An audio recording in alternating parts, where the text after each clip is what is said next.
Hello, everybody. Thank you for tuning in. This is Difference Makers. My name is Tyler Warner from Calvary Chapel in Trussville, Alabama. Thank you for joining us here on BGTV today. We're going to be talking about nostalgia for the next 2 weeks, feeling nostalgic for something and how we can get over that and start moving forward. I think it's an important concept for all of us. But first, I want to remind you about ironworks.media. This is something we're building over at Calvary Chapel, Trussville, trying to build the premier resource network for the Christian church, especially Calvary Chapel. And Difference Makers and BGTV are a part of that. They're certainly a contributor to what the Lord is doing over there. But right now, we've got books that are available. Got a new one that I forgot to bring in today, but there's a new one out called The Desolation of Israel that you can check out. That, of course, is going to be for a cost, but most of it is for free. We've got other podcasts. We've got videos. We've got conferences that we've done. Got verse-by-verse teachings through large sections of the Bible that you can go check out. All of that on ironworks.media. And if you sign up for our mailing list, you can download 2 free ebooks right away, and as well as keep up to date on all the things that are coming out this year.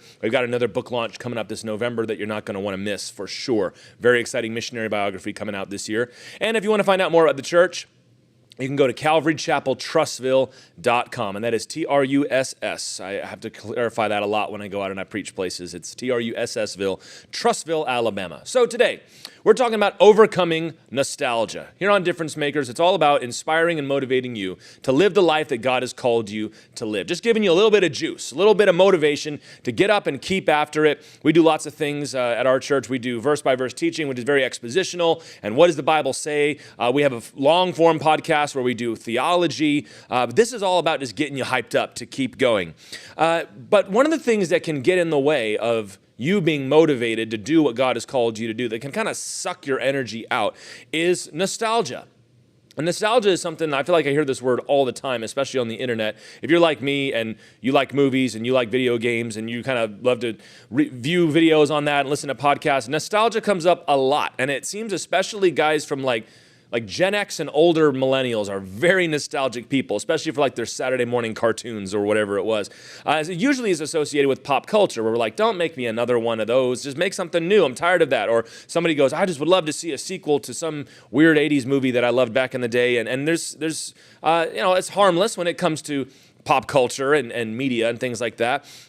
But we also can be nostalgic or wistful or waste our time looking backwards for specific seasons of our lives.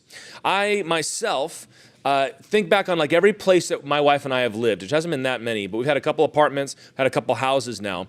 And while you're in it, you never really think about it. It's just a place where you hang your hat. But then when you leave, you can look back and say, oh man, those were really the days. I remember there was one apartment we stayed there for maybe 6 months. We had left the first apartment, my wife was pregnant, and just a few months after that, we moved into our first house and got to rent that. But there was a while back, I remember telling my wife, do you ever miss living over in Forest Brook? And she's like, no, of course I don't miss living there. Why would you want to miss that? And I said, the phrase I said was, we were happy there. And we were happy there. You know, we were still young, newlyweds almost, and our first child was on the way, and I was working at the church, and I remember practicing guitar in my office all the time, and I remember, she was pregnant, so we watched a lot of TV together, and we had Christmas there, and I remember those times very fondly, even though it was not exactly the best place in the world to be, and the police were called to those apartments quite a bit, and we left after just about 6 months. So that's kind of become the watchword in my family for when I'm nostalgic for something, as I'll say, we were happy there. And of course, we're happy everywhere else too, but there's always something good about the past that can catch your attention. And this can be a good thing. It's fun to look back at old pictures. It's fun to get together with old friends and tell old stories. And even my kids will come and ask me to tell them a story about when they were a baby sometimes. Like, this is in us, and it's a good thing. It's part of happy memories. But in terms of your life and moving forward with your goals and what God has called you to do, nostalgia can be crippling to your joy if you let it. Because if all you can remember is how happy I was back then now can start to seem kind of underwhelming. Back when we lived in that house, everything was great. Now all I can see in this house is how terrible it is. We moved into a new house just about coming on 2 years ago now, and there are days where I miss that old house. partly what it's been lately is because I'm having trouble fighting with my backyard to be green and to look nice. And I had lived in that house for 5 or 6 years, and that yard was looking immaculate, man. I had a fence built and everything, and all I can remember is, man, that was a lot of work that we put into that. Never mind all the back-breaking labor that went involved in making that. But, it can, if I were to let it would paralyze my progress where I am now, because all I can think of is it's not like before. So if you ever know how it feels to be wistful for the old days, like Uncle Rico from Napoleon Dynamite, back in '82, I could throw a pigskin a quarter mile, like that whole thing. And maybe you met those guys that high school was their peak of their whole life. You don't want to be like that. God's got something for you. And so you've got to learn how to get past those days without forgetting them and being able to move forward into what he has for you in the future while still enjoying the present. So we're going to split this up into past, present, and future, and I've just got a short sentence. I'm a preacher, man. 3-point sermons is what we do. Maybe I'll have a poem at the end. Who knows? But we're going to talk about this here, and there's the first thing you got to realize when we're overcoming nostalgia. The past isn't real. That's kind of a facetious way to say that. But here's what I mean. The past isn't real. Your nostalgic, rose-colored glasses view of the past is not how it was. You have to remember that. There can be pieces that were real, but you've got to acknowledge that when you're looking back and saying, man, those were the days, man, those were the days, you're remembering the best parts of the past. You're not remembering the pain of it all. You're not remembering the struggles of it all. For example, I loved high school. I'm one of those people that really, really liked high school. I know there's some folks, it was like the worst days of their life or whatever, but I had friends. I was in a school that I enjoyed. I remember all those days, especially like my high school senior trip. We all went down to Florida and we got to go to Disney World together, and me and my 3 best friends, we went out to like the fanciest restaurant at Disney World, and we had, scraped up our dollars and went in and had this amazing steak dinner. And I just remember us sitting out at the beach and singing songs and telling jokes and laughing, and it was just an amazing time. I remember that. But if I were to let myself only remember that and remember the funny stories and remember, the championship games and everything, I can forget that high school was also a season of zits, if you know what I mean. It was a season of waking up in the morning every day and seeing what's growing on my face now. And that's something that I want to make sure I never take for granted, is the fact that I don't wake up and have to fight with my acne every morning anymore and have to get the prescription stuff to make sure your face doesn't look bad. You don't remember that. You don't remember all the stress of being in high school. There's plenty that will stress you out from back then. You have tests coming up. You got papers to write, of going home and doing homework. When we're nostalgic for high school, we never remember homework. I would never in a million years want to go back and take another anatomy and physiology test. I don't even know why I took that class. I didn't need it, and I would never use it ever, but I would never want to go back and take that. Or to do geometry again. As much as I liked my teacher, I wouldn't want to do that. Or to sit under a teacher who has it out for you. Like, that's a stressful time. All of the relationship drama. Now, all we remember is the exciting points. It's like, oh man, that girl and me, like we were firecracker, it was wonderful. But what about all the times where you're seeing that girl with somebody else, or somebody that says, oh, she's mad at you, or this guy wants to fight you, and it's such a strange, contained little place. So when I look back and say, oh man, those were the days, just sitting under the stars, singing songs on vacation with my friends, that was real, but so was all that other stuff. This is what I mean when I say you cannot look at the past and think that was real. The early days of your business, those are exciting days. If you're starting a business, you're an entrepreneur, especially if you're like doing that out of your garage. I mean, even Steve Jobs and those guys were always talking about the garage days, man, or the bands that will tell the story. They don't tell stories about their headlining tours. They tell stories in all those interviews about when they had a terrible bassist and they got paid $20 a night and they were living in their car. Like, we remember those days because it was the beginning of something great. But you got to recall also that the early days of your business were not just, forward progress. It was always the stress of, are we going to make any forward progress? It was trying to figure out all these systems that you take for granted now. It was trying to get loans. It was trying to get clients. It was all of that together. First time you got excited about a hobby, that can seem, very nostalgic to us. Now, it just seems like back in the day, when you played guitar, it was better. Back in the day when I first started playing video games like that, those were the days. Destiny 1, man, that was the peak of cultural achievement right there. Or if you're loving to draw, or you love to paint, or you love to sing, or whatever it is, it's always like the beginning is better because, as I've said before, you make quick progress. You're first being exposed to this world. You didn't have all these jaded opinions about different things, and you got to remember that I love saying, I tell my sons, you should start playing guitar. You'll love playing guitar. But of course, I remember when I was their age, I remember like my fingers would hurt from pressing down the strings, and I didn't know how to tune it, so I'd have to find somebody to tune it for me. And then, I would miss the strings with my pick and scrape it along the guitar. And I've got those sensitive ears. Like if you scrape your knife on a plate, like it's going to send my brain into shock. Like that, I hated that part of it. Until you reach a point where now you look back on this, oh man, I remember sitting on my bed in the 7th grade, trying to strum a G chord, but that's not real. All of it was there. Or even in your relationships, and this is when it gets dangerous. Maybe you're married to somebody and you know everything about that person, good and bad. You're married together, so you know what their bodies are like, top to bottom. You know what their habits are, good and bad. You know what their flaws are as well as their good side. And if you're not careful, what will happen to men is they'll start to think, good old Susie Q back in the day, that was a real woman. And, you're like, if only we could be together because I remember she was just perfect and she loved me. And none of that's real either. You go back and look at those pictures. Remember how grown up you thought you looked in high school? And then you go back and look at one of those pictures, like, oh my goodness, I'm a baby. I'm a little baby. And I remember thinking that girl was fine. And I look at her now and I'm like, that's just a child. What was I thinking? It's not real. And you'd have your weird little arguments. And maybe you never even got to know her well enough to see those parts of her. What I'm trying to remind you is that the past, as you remember it, isn't real. You have to learn to remember the bad parts too, so that you don't drift away.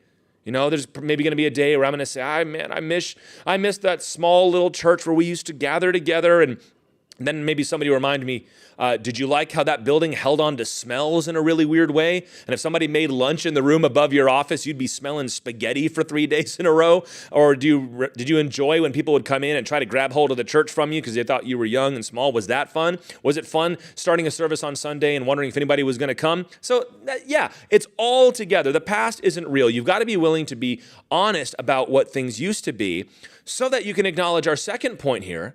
If the past isn't real, the present is awesome. This is maybe the best point that you got to remember today. The present is awesome. If you are nostalgic for every stage of your life, don't you realize that there's going to be a day when you're nostalgic for this phase of your life? I said every house that I lived in, I get nostalgic for. My wife and I, our first apartment, man, there was no children. It was just us. We were brand new, newlyweds, living in this basement apartment, and it was just the coolest thing. Every day was just happy, and that's all I recall is just sitting on the couch. A lot of movies that we watched in that. I remember we didn't have any money. We couldn't really go anywhere. We just sit home and, she's never seen Jaws. We're going to watch Jaws for the first time. Or, I remember that room that we didn't have any extra kids, so that extra bedroom was just given over to the computer and the guitar and your art stuff. And, I was nostalgic for that. I'm nostalgic for the one I told you about a minute ago. Our first rented house. I have all these memories of my little son with his little cars, rolling them across the wooden floor. And, he would learn to walk there. And we brought my second kid there and being downstairs where it was just so cold. And our first dog was in that house. And I just mentioned that I'm nostalgic for my yard in the first house I lived in Alabama. So what makes you think it's going to be any different when I move on from this house? When I first came and started planning a church in Alabama, I got a job hauling junk, driving a big blue junk truck, going to the landfill 7 or 8 times a day, working with people that did not love Jesus and were more than willing to let me know that I was an idiot for doing that. Not making any money, going home and struggling with another side hustle and trying to get stuff ready for the Sunday morning service. I get nostalgic for those times.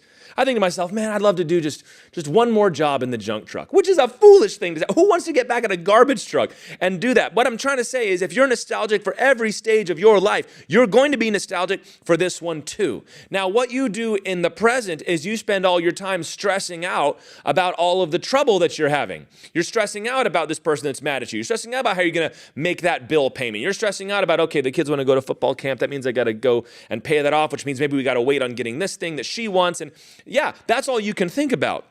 But you need to focus on what is good about this stage as well. You need to focus on what is good about now. If we need to remember what was bad about the past, we need to remember about what is good right now. I could spend a lot of time pointing at our church now and saying, oh man, it was so small and we had a hard time filling it up and nobody wanted to come to a church in a storefront, and people would tell me all the time, I watch you on live stream, but my wife doesn't want to come because of, it's a small place, or, yeah, all of that could be real. And I could focus on all of that and get really bitter and really angry if I wanted to. But I know That in 10 years, I'm going to be getting together with old friends and we're going to say, remember back in the day in that old church building and we first opened up that other wing and we couldn't even fill it up. And remember stressing out about, oh man, is anybody going to come? We're going to laugh and have a good time. I need to recall the good things about what's happening right now. So to continue that illustration at the church, what's good about right now? I mean, the friendships I'm making. All of these people that are there are those willing to stick it out, real pioneers of the Christian faith, willing to stick it out for something new. And because there's not that many of us, we're becoming so close and so knit together. We can all go to a church picnic. The whole church can show up and just take over the mall in Trussville as we barbecue hamburgers and hot dogs and all that. We're going to remember those early conferences and some of those early series that we did. And we've got memories of when everyone just falls on their faces in the presence of the Lord. And we're going to remember that. This is what's exciting about right now. So maybe it'd be helpful for you to make a list of the things that you're going to miss when this season of life is over. You know what I mean? To find out what would I miss. You can do this with your children. Maybe you're at an age, I feel like every parent has an age range for their kids that's their favorite. And they're just perfectly suited for that age of children. And that means that at other times it's a little more difficult for you to figure out what to do with those kids. Well, if your children are, I got some that range from 11 down to 4 years old, and my 4-year-old is the last little kid I'm likely to have unless the Lord does something that I'm not expecting. And I can think back, what am I going to miss when I don't have a 4-year-old anymore? What am I going to miss? I'm going to miss the crazy things that come out of their mouth, right? That they can't quite talk properly. All my kids have had these cute little speech impediments, but as they get older, they're losing that. I'm going to miss that. I'm going to miss how I'd come home and they would just drape themselves around my legs, right? I'm already starting to miss that. But now they get a little out of that stage. What I'm going to miss? I'm probably going to miss those days of going and watching them play t-ball, right? When they're not quite, their bodies don't quite work right, but they're just starting to hit that ball for the first time. Or, my son is going into middle school now. What I'm going to miss when that's over? Well, I'm probably going to miss just watching him come into his own as a young man and make some friends and start liking girls for the first time. And this is all going to pass. It's all going to go away. And you have to remember that. I find it helpful in my life to say out loud when I feel happy. I don't mean pleasant and satisfied and everything's okay. I mean, when a wave of happiness, you kind of feel it in your chest, it kind of lifts up for me and you kind of take a deep breath and you can almost not help but smile. I find it helpful to say out loud, I'm happy right now. And sometimes it comes at big moments, like, somebody was very gracious and sent my wife and I on a vacation last year together. And I remember there was just one day we were hanging out at this place and I just looked at her and I said, I'm very happy right now. But sometimes I'm just sitting in the couch like I always do and my kids are running around. I've just got, a taco on a plate in front of me and I'm drinking a root beer and I just look around and I see everybody laughing and I just kind of, and I'll just say, hey, I'm happy right now. I like to do that because it helps me because all the other times I'm focused on everything that's going wrong and what I'm not doing so that I don't feel like later on I've missed the moment. Nostalgia will do that. It'll make you look backwards and you'll be like, I missed that. Those were great days. And I spent the whole time griping and complaining about it when I should have been enjoying that, never realizing how much I was going to miss it. I don't ever want to imply that the struggles are not real. They are, and you have to solve them. But that's not all that there is. That's what Ecclesiastes, which we reference Ecclesiastes 9 quite a bit on this show, is he says you need to enjoy the days of your toil with the bride of your youth. You need to take the time to find those happy days. And Solomon even says have a lot of them because you're going to have a lot of days of just hard labor that doesn't really seem to go anywhere. So you've got to take the time to remember that the present is awesome. Don't let your attention be driven away and taken away by all the things that are going wrong, because later you're going to be nostalgic for your life right now, at least in some way. I guarantee it. So if the past isn't real and the present is awesome, what's our third thing we'll say? The future is bright. The future is bright. There are some people who only worry about the future, and so they miss out on the now, like I just said, but actually, it's something that you should be looking forward to. If you spend all your time just looking at the future and not living in the present, that's a recipe for being nostalgic, but the future still matters.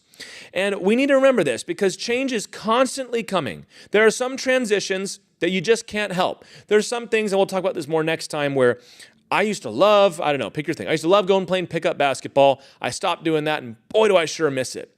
That was a transition in your life that you can undo. You can go back and play pickup basketball again. Can't go back to high school, though. You can't ever be newlyweds again. You can't have little babies in the house anymore after they grow up. There's certain stages of your business and your artistic growth that you can never go back to. You can never retrieve those times because life moves forward. You're not always going to be a young man. One day you're going to be a middle-aged man. You're going to be an old man. And we want to make sure that we can greet the future and be excited for it. It's good. That's what makes life so wonderful. I don't think that I would be as nostalgic for high school, as I've said, if it hadn't ended when it did.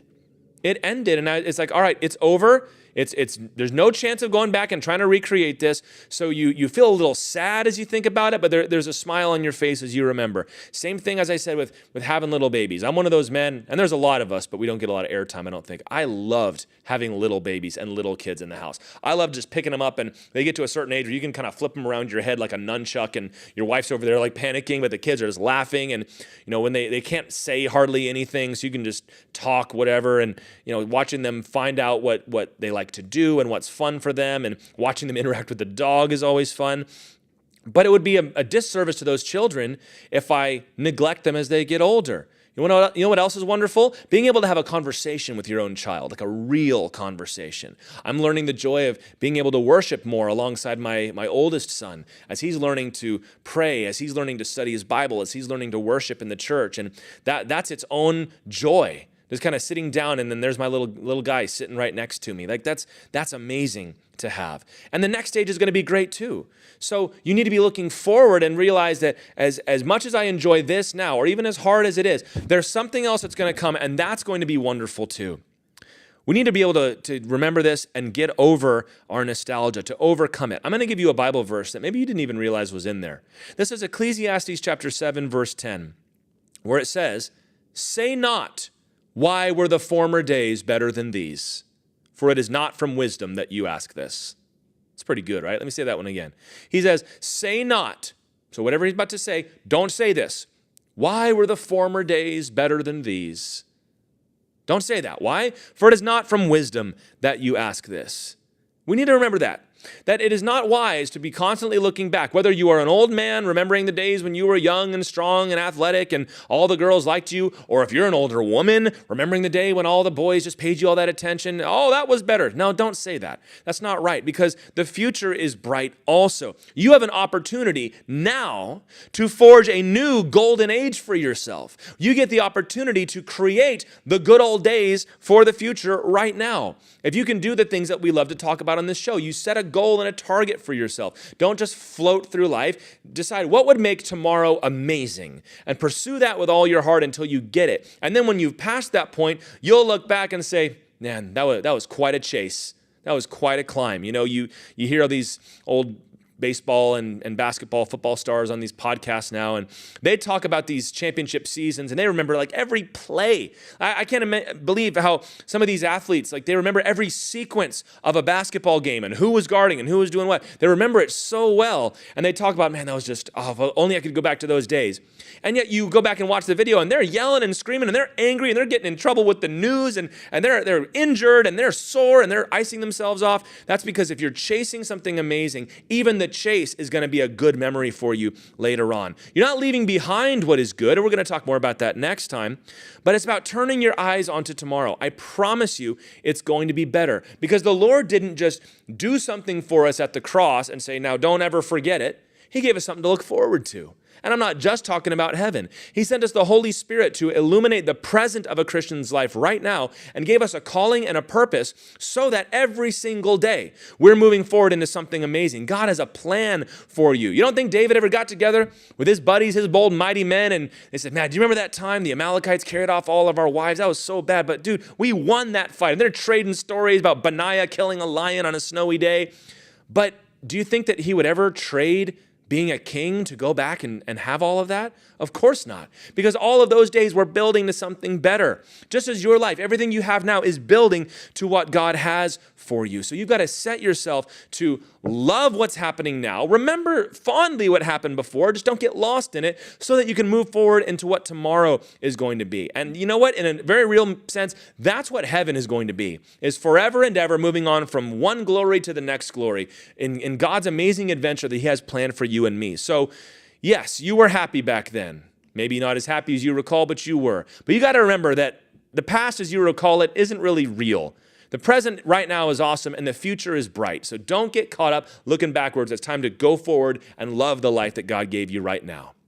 This is Difference Makers. Thank you so much for listening to this, everybody. Be sure to give this video a like. Be sure to subscribe to BGTV Studios. I'm not the only show on here by far, and there's some great men and women of God doing good work over here. Comment below. Let us know what was an amazing time of your life that you remember fondly, but what are you looking forward to in the next phase of your life, or even in this phase of your life? Write that in the comments. Be sure to check out ironworks.media. You can download 2 free ebooks if you join our mailing list to be informed about what's coming up in the future. Just released a new book that I forgot to bring today called The Desolation of Israel, which I'd love for you to pick up. But even for free, we've got videos, podcasts. We've got a free conference, actually lots of free conferences you can go check out, as well as lots of verse-by-verse teaching. And you can find out more about our church at calvarychapeltrustville.com. I'm Pastor Tyler Warner. Leave the past behind, go outside and make a difference.